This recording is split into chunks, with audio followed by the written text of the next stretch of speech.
बेटा अभी तक क्लास में ना हम लोगों ने जो डिस्कस किया है वो डिस्कस किया है स्टमक और डिस्कस किया है डाइजेशन इन स्टमक। बेटा जब स्टमक में हम लोगों ने देखा, बातें ना करना बेटा, इधर देख रहा, बातें ना करना। ये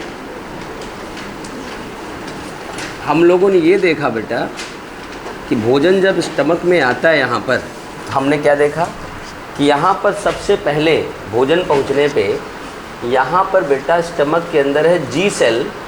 जी सेल निकालेगा गैस्ट्रिन हार्मोन।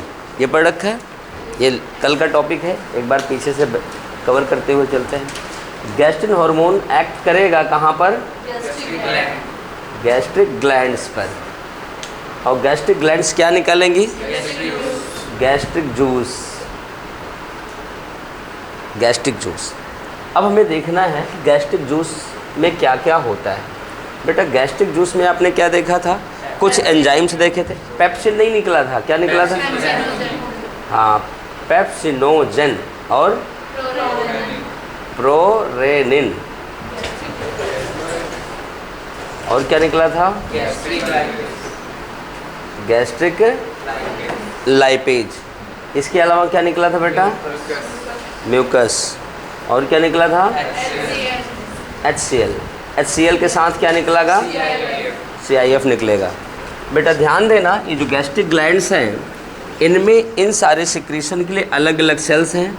इसके लिए एक कॉमन सेल है जिसे हमने क्या नाम रखा था? जाइमोजन सेल, क्योंकि एंजाइम निकालते हैं। दूसरा नाम रखा था, एक नाम और बताया था, चीफ सेल। म्यूकस किससे निकलेगा? Mucus cell. और HCl किससे निकलेगा? Parietal cell. पेराइटल सेल या oxyntic cell. Oxy compound acids होते हैं ना, ऑक्जेंटिक सेल्स। बेटा ये आपको बता दिया गया था कि ये चीज़ें स्टमक में निकलती हैं, और ये बताया गया था बेटा ये सारी चीज़ें मिलके HCl के साथ बनाती हैं गैस्ट्रिक जूस। और HCl की वजह से इसका एवरेज pH कितना होता है? 1.8। वैसे 1.2 से 2.5 तक लोग कहते हैं, बट होता है ऑन एवरेज कितना है? 1.8। इतना ध्यान रखना। फिर हमने बताया बेटा कि इसका जो एसिडिक नेचर है, अर्थात HCl के होने की वजह से पेप्सिनोजन एक्टिवेट हो जाएगा किसमें? पेप्सिन में। और प्रोरेनिन एक्टिवेट हो जाएगा रेनिन में। गैस्ट्रिक लाइपेज एक्टिवेट नहीं होगा, क्योंकि गैस्ट्रिक लाइपेज के एक्टिव होने के लिए जो मीडियम चाहिए वो चाहिए बेसिक। लेकिन स्टमक में कैसा मीडियम है? एसिडिक। बेटा तुम्हारा नाम जयवीर है ना? जयदीप। बीमार थे? अब ठीक हो? क्या हो गया था? अच्छा बेटा इधर ध्यान देना। पेप्सिन और रेनिन दो तैयार हुए। मैंने बताया कि जो रेनिन है, रौनक बेटा, ये रेनिन कहाँ पे काम करेगा? चिल्ड्रन। और बेसिकली ये चिल्ड्रन वर्ड हम लोग यूज़ तो करते हैं, एक्चुअली ये होता है इन्फेंट में काम। जो अच्छा एक्शन करता है किस में करता है? इन्फेंट। इन्फेंट जानते हो ना बेटा क्या होता है? न्यू बॉर्न बेबीज़ को हम इन्फेंट कहते हैं, न्यूनेट कहते हैं। इन्फेंट मैंने कल बोला था कि क्या होते हैं, ज़्यादातर इनकी शुरुआती लाइफ जो होती है इन्फेंट की, ये पूरी की पूरी डिपेंड करती है किस पे? मदर के ब्रेस्ट मिल्क पर, और बेसिकली मिल्क पर। तो मिल्क को कि डाइजेशन में ये हेल्प करेंगे। रेनिन क्या करेगा? मिल्क में जो प्रोटीन होता है, मैंने नाम बताया था, क्या नाम बताया था? केसिन। केसिन, केसाइन नहीं बेटा, केसिन। ये मिल्क प्रोटीन है। केसिन पर बेटा जब रेनिन काम करेगा तो आपको क्या बताएगा, क्या बनेगा? पैरा केसिनेट। पैरा केसिनेट। पैरा केसिनेट में कैल्शियम मिल्क वाला मिल जाएगा, क्या हो जाएगा? कैल्शियम पैरा केसिनेट, जो सॉलिड हो गया। बेटा कल लिखाया गया सारा। कैल्शियम पैरा केसिनेट मिल्क का प्रोटीन हो, चाहे यहाँ पर दुनिया का कोई भी एसिडिक प्रोटीन हो, इस पे पेप्सिन काम करेगा।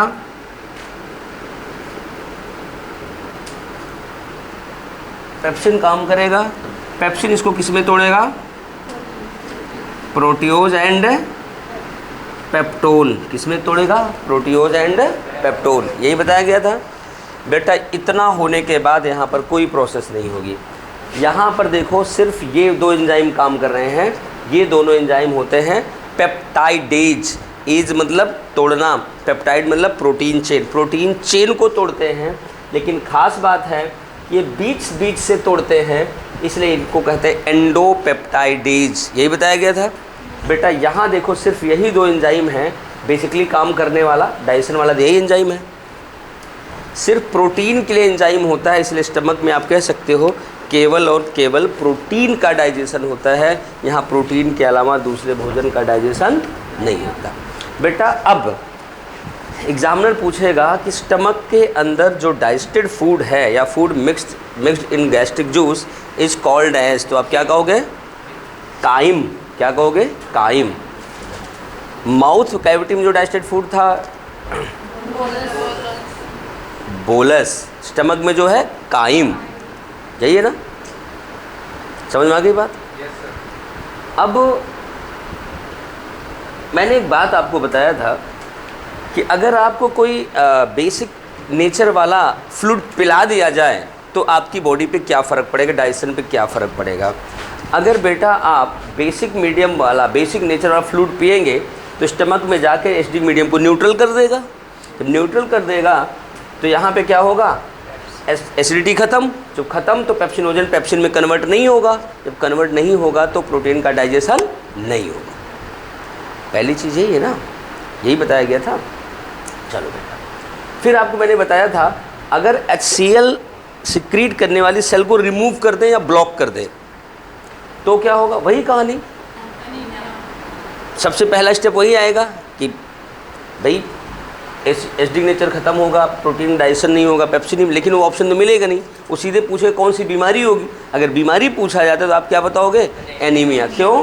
क्योंकि CIF इज इसेंशियल फॉर या promotes absorption of vitamin B12 in intestine. B12 का बेटा मैंने नाम क्या बताया था? साइनोकोबालामाइन। क्या बताया था? साइनोकोबालामाइन। इतनी चीज़ हो गई। ये तो बेटा आपके PMT वाली बातें स्टमक के डाइजेशन से रिलेटेड हो गई। यहाँ पर एक चीज़ बाकी थी, HCl के क्या क्या फंक्शन हैं जो आपको PMT में पूछे जाते हैं, कभी कभी स्कूल में लिखने के लिए आते हैं। तो 3-4 पॉइंट है उसमें लिखिए। Functions of HCl। Functions of HCl। HCl के काम।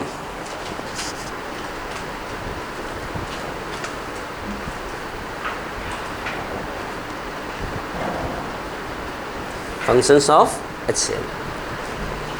बेटा ध्यान देना, लिखने के पहले, लिखने के साथ साथ सुनते जाना। जब आप भोजन बाहर से उठा के खाते हो, आप वहाँ पे ना, ऐसा तो है नहीं खाना खाने के पहले उसमें एंटीबायोटिक छिड़कते हो, डेटॉल डालते हो, ऐसा करते हो क्या? नहीं ना। तो उसमें जो माइक्रोब हैं वो तो हैं। और जब आप भोजन लेते हो, अब रौनक नब्या से पूछ रही कल डेटॉल डाली नहीं थी क्या खाने में? अच्छा इधर देखना। तो बेटा जब माउथ आप में भोजन लेते हो तो पूरा का पूरा भोजन जाता है, माइक्रोब जाते हैं। तो बेटा सलाइवा जो निकलता है, सलाइवा में एक एंजाइम होता है लाइसोजाइम जो बैक्टीरिया को मारता है। जो बचे आगे बढ़े तो स्टमक में, स्टमक हमारा यहाँ होता है कि यहाँ होता है? यहाँ होता है। डायफ्राम के ठीक नीचे upper left part of abdominal cavity. Abdomen तो बेटा पूरा है, ठीक, और बाकी इधर लीवर वगैरह, इंटेस्टाइन वगैरह, ये नीचे पेल्विस रीजन होता है, ठीक। यहाँ जहाँ हमारा ये बंद होता है, गोल होता है, यहाँ से पेल्विस की शुरुआत होती है, वो आगे आएगा। बेटा ध्यान देना। अब जो बच्चा स्टमक में आया, स्टमक में सिक्रीट होगा HCl। जो बैक्टीरिया न्यूट्रल मीडियम या बेसिक मीडियम में खूब ग्रो करते हैं, एसिडिक मीडियम उनके लिए एडवर्स कंडीशन होगी, वो मारे जाएंगे। इसका मतलब HCl क्या करेगा? लिख लो पहला point, kills microbes come with food.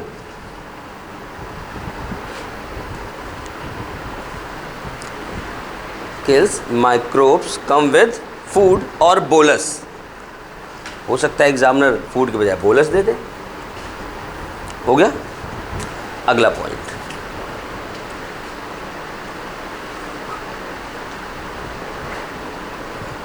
अगला पॉइंट यही है कि इसके एसिडिक नेचर की वजह से पेप्सिनोजन कन्वर्ट इनटू पेप्सिन, या आप कह सकते हो, अभी लिखो मत बेटा, बोलूँगा तब, या कह सकते हो it provides acidic medium for activation of pepsinogen and action of pepsin. दोनों काम करता है ना, अगर एसिडिक नेचर खत्म हो जाए तो एक्शन भी तो नहीं करेगा। लिखो, it provides acidic medium for activation and action of pepsin, activation and action of pepsin. It provides acidic medium for activation and action of pepsin. ये पेप्सिन को एक्टिवेट भी करता है और एक्शन भी करने देता है। अगर बेटे एक बात बताओ, अगर मैं आपसे पूछूं, मैं एज एग्जामिनर आपको एक सवाल दूं, स्टेटमेंट दूं और कहूं कि HCl स्टमक में एज प्रिजर्वेटिव काम करता है फॉर फूड, तो ये बात सही है गलत है? आप अपने से बताओ, बाकी सही गलत जो है वो मैं बताऊंगा। आपको बस इतना कहा गया कि HCl also acts as preservative for food in stomach, मतलब यह भोजन को स्पॉयल होने से बचाता है। स्पॉयल होना समझते हो ना, ख़राब होना, स्पॉयल होने से बचाता है, ये प्रिजर्वेटिव का काम करता है। तो क्या ये बात आप मानोगी? कैसे मानोगी? स्पॉयल होगा बैक्टीरिया से, और इस भाई ने क्या किया, बैक्टीरिया को सारा सत्यानाश कर दिया, मार दिया, तब स्पॉयल नहीं होगा, भोजन हमारा बच जाएगा। जो मॉलिक्यूल एजेंट किसी मटेरियल को स्पॉयल होने से बचाता है, एक्ट एज प्रिजर्वेटिव। बात सही है ना? बस इसी बात को देखो, रटना कुछ नहीं है, दिमाग यूज करते जाओ, लिखते जाओ, आगे लिखना। तीसरा point, HCl prevents food by spoiling, so act as preservative. Spoiling मतलब सड़ना, स्पॉइल होना मतलब ख़राब होना, from spoiling, so act as preservative. Preservation होता है स्टोर करना, पता है ना, प्रिजर्वेटिव।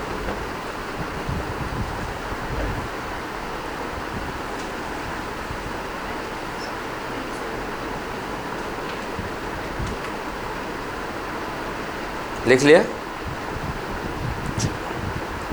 अच्छा एक बात बताओ बेटा, जो HCl है, अगर ये हटा दिया जाए, जैसे मैंने कहा था कि गैस्ट्रिक लाइपेज बेसिक मीडियम में काम करता है, अगर HCl हम हटा दें, HCl हटा दें, तो क्या गैस्ट्रिक लाइपेज एक्टिवेट होगा, फैट को डाइजेस्ट करेगा? मीडियम हमने बेसिक भी कर दिया, चलो हमने HCl बंद कर दिया, वहाँ बेसिक मीडियम स्टमक में डाल दिया, और यहाँ गैस्ट्रिक लाइपेज है, तो आप बताओ क्या डाइजेशन होगा? दो ही आंसर है, कुछ बच्चे कहो हाँ, कुछ कहो ना, एक का आंसर सही हो जाएगा, जिसका सही होगा मैं पूछूंगा कैसे, फिर आपका तुक्का गलत हो जाएगा। बेटा नहीं एक्टिव होगा, नहीं काम करेगा, पता क्यों? क्योंकि कोई भी लाइपेज हो, मैंने बताया था, जब तक सरफेस एरिया भोजन का नहीं बढ़ाया जाएगा तब तक एक्शन नहीं कर सकता। एमल्सिफिकेशन वो यहाँ होगा ही नहीं, वो होगा आगे, जिसका मतलब अगर यहाँ बेसिक मीडियम कर भी दें तो स्टमक में फैट का डाइजेशन नहीं हो सकता। ये इसलिए बता रहा हूँ, अगला कदम एग्जामिनर का यही है, कभी भी बोल देगा तो आप याद रखना, क्योंकि एग्जामिनर टॉपिक के बाहर नहीं है बेटा। चलो ये तो बेटा बस 3 इंपॉर्टेंट फंक्शन थे, मैंने लिखा दिए इसके। अब एक बात और, अगर मैं आपसे कहूँ स्टमक के बारे में, स्टमक का मेन फंक्शन क्या है, तो आप क्या कहोगे? भोजन का डाइजेस्ट करवाना ना, स्टमक माइक्रोब को मारता है। वाह वाह, ये तो कोई, आप बस बताओ मेन फंक्शन क्या है स्टमक का बेटा? डाइजेशन, सही है ना? गलत है आंसर, गलत है आंसर। सही होता, इतना सरल होता ना, एग्जामिनर पूछेगा ना मैं पूछ, ऐसा कुछ नहीं है। जैसा जो आंसर हो आप सोच ही नहीं रहे हो बेटा। Stomach is mainly reservoir of food, mainly भोजन का रिजर्वायर है, स्टोर करता है। मैंने बताया था food stay 4 to 5 hours in stomach. ये मेनली भोजन को यहाँ ला के स्टोर करता है और साथ में डाइजेस्ट करता है। ये प्राइमरली डाइजेशन का इसका फंक्शन नहीं है, वो तो साथ में है, कर लिया। यहाँ गलती आपकी हो जाएगी, समझ गए ना। एक स्टार पॉइंट बना के लिखना। Stomach mainly acts as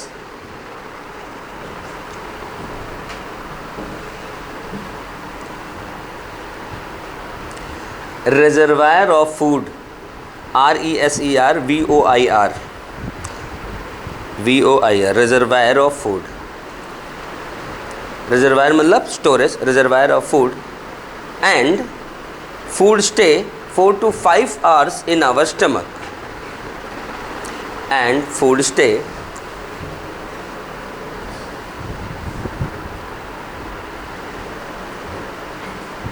4 to 5 hours in stomach. ये बात समझ में आ गई क्रिश? बात समझ में आ गई? ठीक। अब देखना है आप, भोजन करने के 4 से 5 घंटे बाद ही आपको देखो भूख महसूस होती है। ऐसा नहीं कि भाई आप नाश्ता करके आए हो, वहाँ से घर से चले, भर पेट नाश्ता कर कोचिंग पहुँचे जी भूख लग गई, ऐसा तो होता नहीं। 4-5 घंटे बाद आपको लगेगा कि भूख लगी है, फिर खा लो पेट भर, फिर 4-5 घंटे बाद महसूस होगा। ऐसा नहीं कि खाते रहो महसूस होता रहे, ऐसा नहीं होता। उसका क्राइटेरिया होता है, आगे हंगर पढ़ाएंगे तो बताएंगे, ठीक। लेकिन एग्जामिनर के नज़रिए से एक पीएमटी का सवाल और, एग्जामिनर पूछेगा कि जब भोजन स्टमक से पास करके आगे जाएगा, इसमें कौन कौन सा जो काइम आगे जाएगा उसमें कौन कौन सा कंपोनेंट अभी तक अनडाइजेस्टेड है, या कौन कौन सा कंपोनेंट है। वो ऐसे दिया रहेगा option, partially digested this, partially this, undigested this. तो आप बताओगे अनडाइजेस्टेड क्या क्या होगा, पार्शियली डाइजेस्टेड क्या क्या होगा? अनडाइजेस्टेड कार्बोहाइड्रेट, बिल्कुल सही, दिमाग यूज करना है। यहाँ बेटा आपने भोजन जब किया था, ऐसे चबाया था, सलाइवा ने पहले किसको डाइजेस्ट किया था? कार्बोहाइड्रेट को। यहाँ कार्बोहाइड्रेट हो गया, यहाँ प्रोटीन हो गया। भोजन में 3 ही है, carbohydrate, fat and protein. Carbohydrate हो गया, प्रोटीन हो गया, बचा क्या है? फैट। इसका मतलब स्टमक से जैसे भोजन पास करेगा, वहाँ पर पार्शियली डाइजेस्टेड मिलेगा कार्बोहाइड्रेट और प्रोटीन, अनडाइजेस्टेड मिलेगा फैट। ये आपका सवाल बन गया। बनाओ स्टार, लिखो। Crime contains, crime CHYME, crime ही तो बेटा स्टमक के आगे जाएगा। काइम कंटेन्स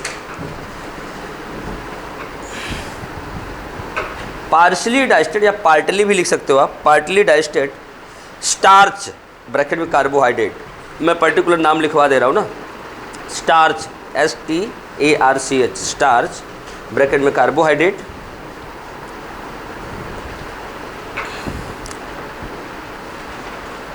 ब्रैकेट बंद, undigested fat, undigested fat, undigested fat and partially digested protein.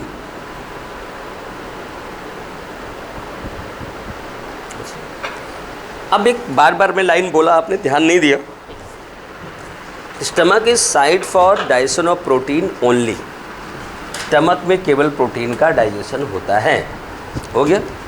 चलो, अब मैं आपको एक पेट से रिलेटेड, स्टमक से रिलेटेड एक सवाल और बताता हूँ। ये सवाल पूछा जाता था, 4 ऑप्शन दिया रहेगा, पूछा जाएगा which of following food leave stomach rapidly. वह कौन सा गिवन फूड है या कंपोनेंट है, केमिकल है, जो डीपीपी में है, हाँ, जो भोजन को, स्टमक को रैपिडली छोड़ेगा। वो होता है बेटा एल्कोहल एंड एस्प्रिन कंपाउंड। सिर्फ बियर नहीं, कोई भी एल्कोहल, मतलब बियर जल्दी याद हो गया, बाकी सवाल याद नहीं हुए हैं। इधर देखो ना, ना देखो, हर आदमी अपने काम की चीज़ें याद रखता है। तो अब हम बात कर रहे थे पेट को जल्दी कौन छोड़ेगा। बेटा ध्यान देना, जैसे ही हम देखो, 2 केमिकल मैंने बताया, एक अल्कोहल, दूसरा एस्प्रिन। अल्कोहल में आप कोई भी ले लो, बियर ले लो, वाइन ले लो, रम ले लो, ब्रांडी ले लो, विस्की ले लो, वोदका ले लो, जिन ले लो, कुछ भी ले लो। अब आपके एग्जाम में कौन कौन है मैं बताता हूँ, एक लाइन याद रखना है, आगे चैप्टर में आएगा बताऊँगा। जो वाइन और बियर है इसे हम कहते हैं नॉन डिस्टिलेटेड, ये डाइल्यूट होते हैं, इसमें पानी की मात्रा ज़्यादा होती है, अल्कोहल की मात्रा कम होती है। वैसे हम लोग जो लैब में बनाते हैं, आपको पढ़ाऊँगा +1 में, मैक्सिमम 13% बना सकते हैं। 13% के बाद हमारा जो एजेंट होता है बनाने वाला वो इनएक्टिव हो जाता है, वो काम करता नहीं, मर जाता है। तो 13% ज़्यादा हम बना ही नहीं सकते हैं, इसलिए हम कहते हैं कि ये नॉन डिस्टिलेटेड है, हम इसको एज इट इज़ यूज़ करते हैं। अब कंसंट्रेशन बढ़ाना है, 13 से ज़्यादा बढ़ाना है, जैसे ब्रांडी, रम, विस्की में, तो हम क्या करते हैं, उसको डिस्टिलेशन करते हैं, गर्म करके वेपर बना के उसको ले जाके कंडेंस करके आपको पीएमटी के लिए याद रखना है कि बियर और वाइन क्या होता है, नॉन डिस्टिलेटेड, ब्रांडी, विस्की, रम क्या होता है, डिस्टिलेटेड। लेकिन सवाल यह है कि हमारे स्टमक को जल्दी लीव कौन करेगा, लीव करेगा अल्कोहल, कोई भी अल्कोहल हो, आप जो पियोगे वही सबसे पहले। अब जाएगा कहाँ, ऐसा नहीं कि आगे भाग जाएगा, ये बेटा स्टमक से एब्जॉर्ब होकर सीधे ब्लड में चला जाएगा और आपके ब्रेन में पहुंच के यहाँ इम्बैलेंस कर देगा। पैर रखना यहाँ है, आप रखोगे यहाँ, बोलना है कुछ, बोल जाओगे कुछ, समझ गया, क्योंकि ये वर्निक स्पीच एरिया को भी खराब कर। दूसरा नाम मैंने लिया एस्प्रिन कंपाउंड। क्या लिया, ब्लड क्यों बॉन्ड बनाएगा, ये घुल के जाएगा ना। हाँ इधर ध्यान है बेटा, बॉन्ड कौन सा मॉलिक्यूल बनाएगा, इधर देखना। अब सवाल है एस्प्रिन कंपाउंड, एल्कोहल साथ में एस्प्रिन कंपाउंड। एस्प्रिन कंपाउंड एक मॉलिक्यूल अब मार्केट में मिलता है, डिस्प्रिन, आपने देखा है? लोग कहते हैं ना कि जल्दी काम करता है वो, उसको घोलो पी जाओ, 10 मिनट, 1 मिनट या 2 मिनट में ऐड आता है कि 1 मिनट के अंदर पेन खत्म। क्यों? क्योंकि स्टमक में जाते ही एब्जॉर्ब होकर ब्लड में, ब्लड से हेड में पहुंचा, पेन खत्म। ये दोनों मॉलिक्यूल ऐसे हैं जो रैपिडली या तेज़ी से एब्जॉर्ब होते हैं इन स्टमक। लिखना स्टार बना के, अल्कोहल ब्रैकेट में beer and wine, alcohol ALCOHOL, alcohol bracket में बियर एंड वाइन। बेटा बियर एंड वाइन इसलिए लिखवाता हूँ क्योंकि क्वेश्चन पेपर में नाम आता है, हमें तो पूरा कंसेप्ट बताने इसलिए अल्कोहल बताता हूँ, पेपर में सीधे नाम आता है बियर, अल्कोहल, ठीक, वो क्या कहते हैं, wine, beer and wine bracket बंद। And aspirin compound, ASPRIN, aspirin compound absorb rapidly मतलब तेजी से, एब्जॉर्ब रैपिडली इन, कहाँ पर, स्टमक, इन स्टमक, स्टमक में एब्जॉर्ब होके चले जाए। ठीक बेटा, तो नाम क्या, अंश।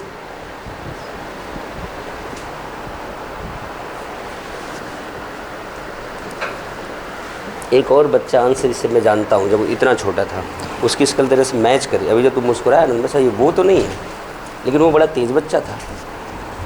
ठीक, चलो लिख लिया, इतना लिख लिया। चलो मैंने एक बताया था, अगर स्टमक आपका निकाल दें तो क्या होगा, डंपिंग सिंड्रोम। और आप, मैंने आपको शायद कैटल का स्टमक पढ़ा दिया है ना, कैटल में 4 चैम्बर होते हैं, मतलब स्टमक हमारा फाइनल हो गया। अब हम लोग बेटा अगली हेडिंग बनाएंगे स्टमक के बाद, स्मॉल इंटेस्टाइन। स्मॉल इंटेस्टाइन,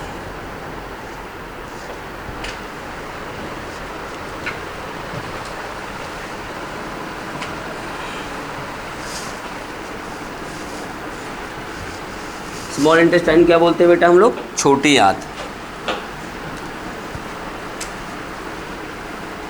बेटा ध्यान देना, स्टमक से स्मॉल इंटेस्टाइन निकल के आगे जाती है, बढ़ती है। और देखना कभी भी आप डायग्राम देखोगे, यहाँ डायफ्राम होगा, यहाँ स्टमक होगा, यहाँ से यूं यूं यूं ऐसे कॉइलिंग होती है ना, उसके चारों तरफ यूँ बड़ी आंत लगी होती है, देखा जाए देख बेटा।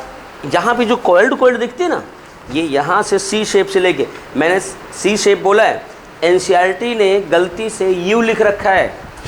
अभी नए प्रिंट में उन्होंने एक जगह करेक्ट तो किया है सी, दूसरी जगह अभी यू है। ड्यूडेनम हमारा सी शेप होता है, यू शेप नहीं होता, सी होता है, ध्यान रखना।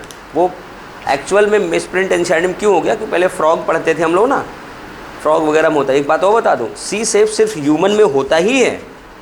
सी shape duodenum is character of human, अगर दूसरे बाकी जानवरों को लोग तो यू ही पाएगा, ये भी बता दूं। तो अभी इन्होंने करेक्ट किया है, कई गलतियां हैं जो कई सालों से कोशिश करते रहे लोगों ने, तब जाकर करेक्शन हुआ है। अभी कई गलतियां हैं, मैं तो करेक्ट करा देता हूँ, बाकी लोग सर एनसीईआरटी में है कैसे, मैं कहता हूँ कोई बात नहीं, तो वेट करो।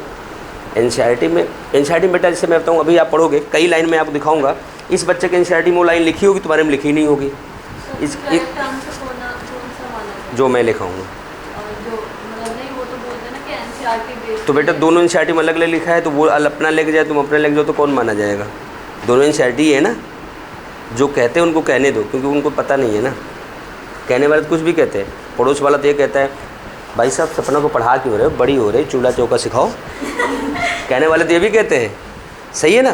कहने वाले ये कहते हैं अच्छा बेटा क्या लिया है जी, मेडिकल हाँ हो जाएगा, सही है ना, ऐसे बड़ा सा मुँह खोल देते हैं। तो बेटा उनका क्या करोगे? कहने वाले तो बहुत कुछ कहते हैं, आप सिलेक्शन लो, कहने पे ना जाओ। जिस दिन देखो बेटा, मेरा मानना है कि आप दुनिया के हाथ में अपने लाइफ का रिमोट मत देना, नहीं तो लोग ऐसी बात बोलेंगे, आप टेंशन में आ जाओ, आप दिन खराब। अपना रिमोट किसी के हाथ में मत देना, आप अपने लाइफ में खुश रहो, काम करो, सफल हो जाओ। बेटा ट्राई करो, सिलेक्शन होगा अच्छी बात है, नहीं होता तो और अच्छी बात है। मेडिकल किस्मत में नहीं थे आप जैसा अच्छा डॉक्टर, संतोष तो करना ही पड़ेगा ना कुछ बोल के। अंगूर खट्टे। चलो इधर हम लोग देखते हैं स्मॉल इंटेस्टाइन। बेटा मैं कह रहा था कि यहाँ जो कोइल्ड पोर्शन होता है वो होता है स्मॉल इंटेस्टाइन। बेटा मैं आपको सबसे पहला पॉइंट बताऊँगा, अभी लिखना नहीं, आऊजा लिखना नहीं है। स्मॉल इंटेस्टाइन की लंबाई कितनी होती है? स्मॉल इंटेस्टाइन की लंबाई इतनी यहाँ जो होती है ना, दैट इज 6.25 मीटर, मतलब 18 से 20 फीट।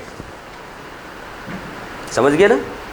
यहाँ से लेकर कम से कम उस हॉल के वॉल, इस क्लासरूम के वॉल तक, ये है 26 फीट है लगभग 20 फीट, उस कैमरे तक मान लो लगभग 20 फीट, इतनी लंबी इंटेस्टाइन आपकी होती है। और आप यहाँ लेके उसे रखे रहते हो। और इसमें 3 पार्ट होते हैं। पहला पार्ट है नव्या, क्या? ड्यूडेनम, दूसरा जेजनम, तीसरा इलियम। बेटा देखना, पहला पार्ट है, अभी लिखना नहीं किसी को, ड्यूडेनम, दूसरा है जेजुनम, तीसरा है IL E की ILEUM। अगर इसे मैं ILIUM कर दूं तो ये बोन हो जाएगा, ये वाली हड्डी, और ये क्या है यहाँ वाली इंटेस्टाइन। ध्यान देना। ड्यूडेनम की बात करें, ड्यूडेनम बेटा ऐसे होता है, सी से यहाँ से शुरू होती है हमारी जेजनम। जेजनम और इलियम दोनों यूँ कॉइल्ड होती हैं, ठीक। लेकिन एग्जामिनर कभी कभी खतरनाक सवाल पूछता है, जेजनम और इलियम में कौन ज़्यादा कॉइल्ड है? अब कहोगे कि ileum is highly coiled. Ileum क्या होती है? हाईली कॉइल्ड होती है। लेंथ अलग अलग इनकी आपसे पूछी नहीं जाती, वरना मैं बता दूं, ये 25 सेंटीमीटर की होती है, ये 2 पॉइंट समथिंग होती है, ये 3 पॉइंट समथिंग होती है, 7.5 या 2.25 ऐसे 6 हो जाती है पूरी।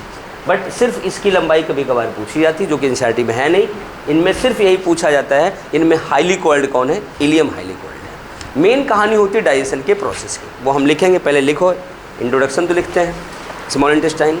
अच्छा एक बात बताओ, स्मॉल इंटेस्टाइन और लार्ज इंटेस्टाइन में इसको स्मॉल क्यों कहते हैं, जबकि इसकी लंबाई इतनी है, और लार्ज इंटेस्टाइन सिर्फ 1.5 मीटर होती है? बिल्कुल सही है, इसका डायामीटर स्मॉल होता है, लार्ज इंटेस्टाइन का डायामीटर ज़्यादा होता है, इसलिए लार्ज का डायामीटर वाले का नाम क्या है? Large intestine.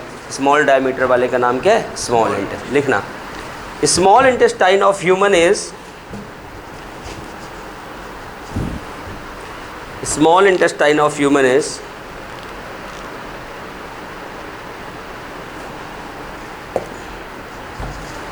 6.25 meter long.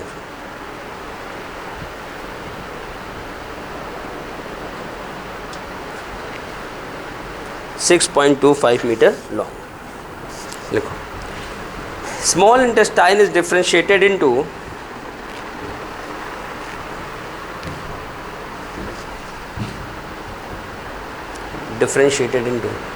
duodenum, jejunum and ileum.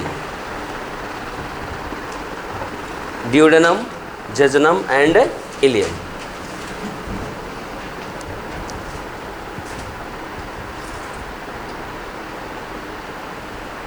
लिखना।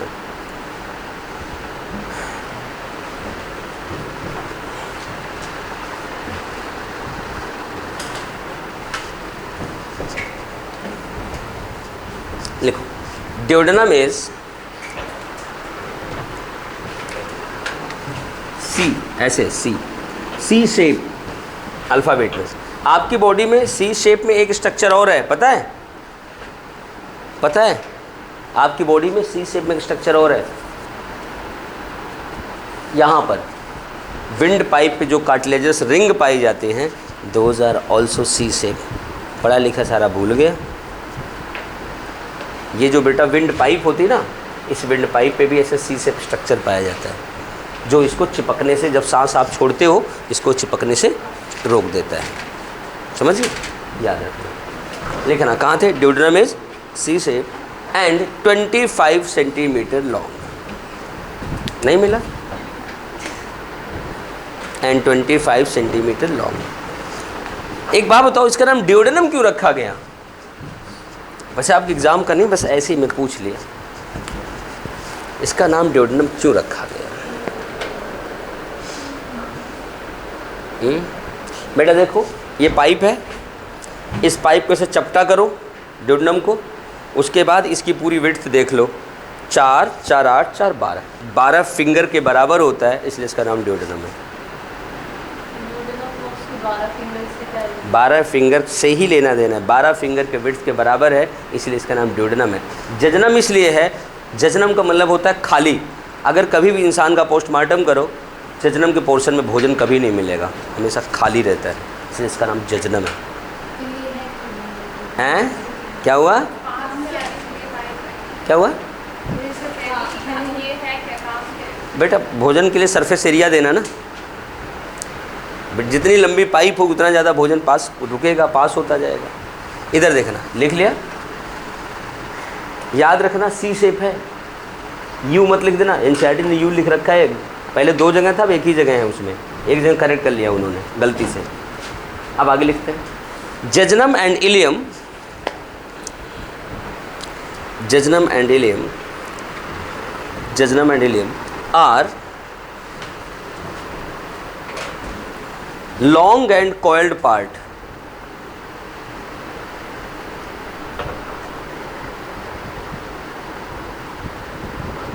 long and coiled part। एक स्टार बना के लिखना। स्टार का मतलब सवाल पूछा जाता है, पूछा जा सकता है। इलियम इज हाईली कॉइल्ड,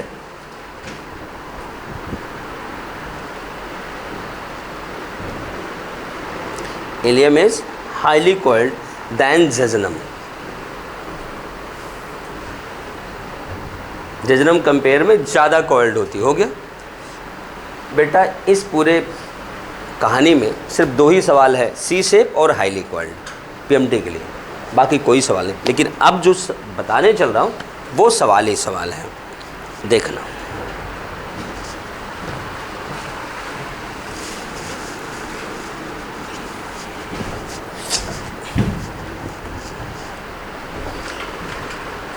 यहाँ बेटा आपके पास है स्टमक,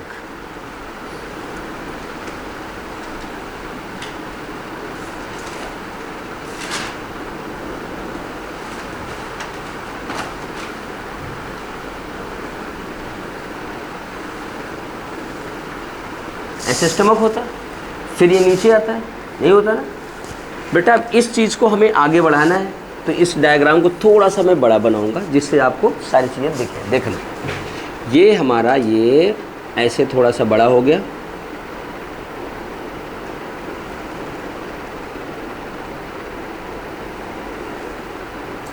ये ड्यूडेनम हमने बना दिया सी शेप का,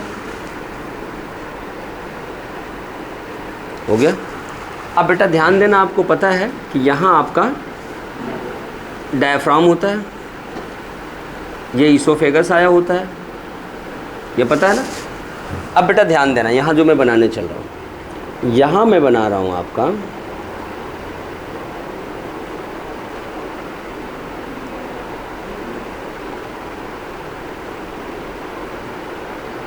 ये क्या बन गया?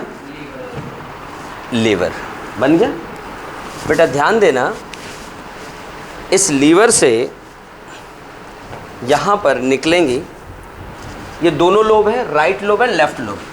राइट और लेफ़्ट लोब को जोड़ने के लिए यहाँ पर एक स्ट्रक्चर होता है जो इसको जोड़ता है, इसे पूरा यहाँ फैला होता है, इसका नाम होता है फैल्सीफॉर्म लिगामेंट। क्या होता है?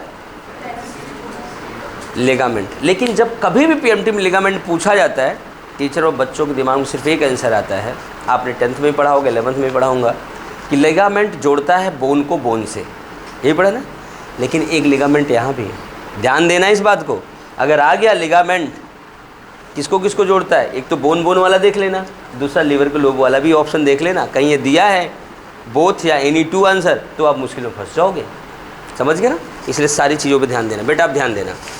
अब लीवर के लोब से यहाँ से निकलेंगी छोटी छोटी 2 पाइप, ऐसे पाइप निकलेंगे।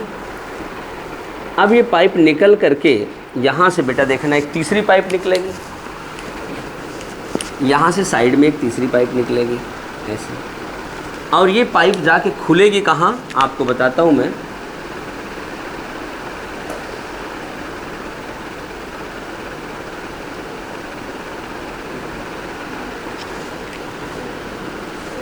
गॉल ब्लैडर,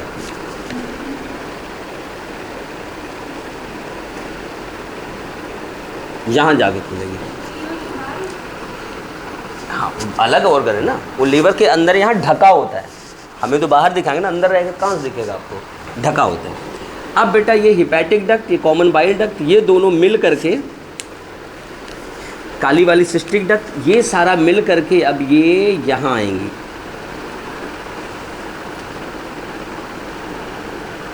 यहाँ आएंगी, जैसे यहाँ आएंगी बेटा, यहाँ हमें मिलेगा पैंक्रियाज। आपने नाम सुना होगा,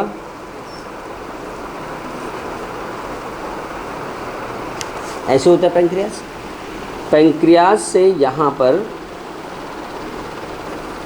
एक ट्यूब निकलेगी, देखना यहाँ से एक ट्यूब निकलेगी। ये ट्यूब क्या करेगी, इसके साथ आके मर्ज कर जाएगी। हो गया। अब मर्ज करने के बाद ये यहाँ आगे आके ये यहाँ इसे ब्रॉड होगी, ब्रॉड होके जाके डियोडेनम में खुल जाएगी। ये हो गया स्ट्रक्चर। बेटा ध्यान देना, पैंक्रियाज में एक दूसरी डक्ट भी होती है जो आके यहाँ आकर के डायरेक्ट खुलती है। हो गया। अब इसमें जो सवाल हैं आपके वो सीधे देखते हैं हम लोग। बेटा इस डक्ट का नाम ये है हिपैटिक डक्ट। हिपैटिक डक्ट मिल गए तो इसका हो जाएगा कॉमन बाइल। बेटा ध्यान देना, गॉल ब्लैडर में जाने वाली डक्ट का नाम ये कई बार पूछा गया है, सिस्टिक डक्ट। सिस्ट मतलब होता है बेटा पाउच, पैकेट। इसका नाम आपको पता है गॉल ब्लैडर। हम लोग ऐसे ज़बरदस्ती बोलते हैं गॉल ब्लैडर, मतलब इन जनरल। वैसे बायोलॉजी में देखें तो ये किसका सिस्ट है, बाइल रखने वाला है। तो बाइल के लिए वर्ड आता है कोली। क्या आता है, कोली। इसे हम लोग कोलीसिस्ट भी बोल सकते हैं, आगे मिलता है टेक्निकल नाम इसका। बेटा ध्यान देना। अब ये हो गया, जब दोनों मिल के आगे आए तो इसका नाम हो गया common bile duct. Common bile duct. Common bile duct इस पैंक्रियाटिक डक्ट के साथ जुड़ेगा। इस पैंक्रियाटिक डक्ट का नाम है मेन पैंक्रियाटिक डक्ट, जिसका नाम है विरसंग डक्ट या मेन पैंक्रियाटिक डक्ट।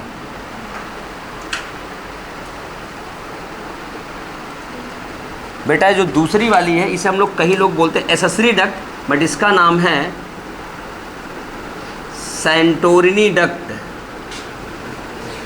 अब बेटा ये दोनों जब देखो पैंक्रियाज और ये दोनों मिल गए तो यहाँ जो डक्ट बना इसका नाम हो गया हिपैटो, मतलब लीवर और पैंक्रियाज, हिपैटो पैंक्रियाटिक डक्ट। और ये जो फूला हुआ पोर्शन है इसे कहेंगे एम्पुला ऑफ वैटर। ये बेटा जाके इंटेस्टाइन में खुलेगा। अब जब खुलेगा, जहाँ दरवाज़ा लगेगा तो वहाँ एक डोर भी लगेगा ना कि खोलो और बंद करो। यहाँ खोलने बंद करने वाला एक स्फिंक्टर लगेगा ये स्फिंक्टर खूब एग्ज़ाम में पूछा जाता है।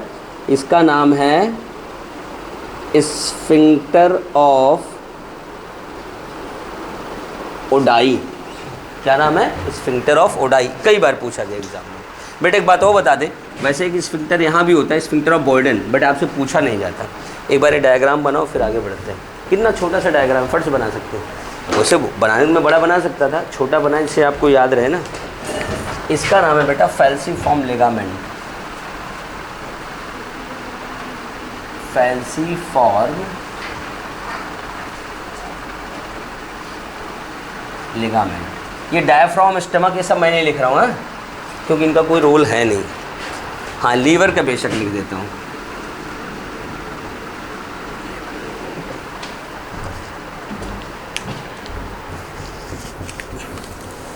बेटा ये स्टमक से ही रिलेटेड और उसके पीछे के टॉपिक से रिलेटेड कुछ सवाल हो रहे हैं। कल तो किया होगा असाइनमेंट ना, कि नहीं किया? ऐसे छोड़ दिया? कर लिया करो बेटा।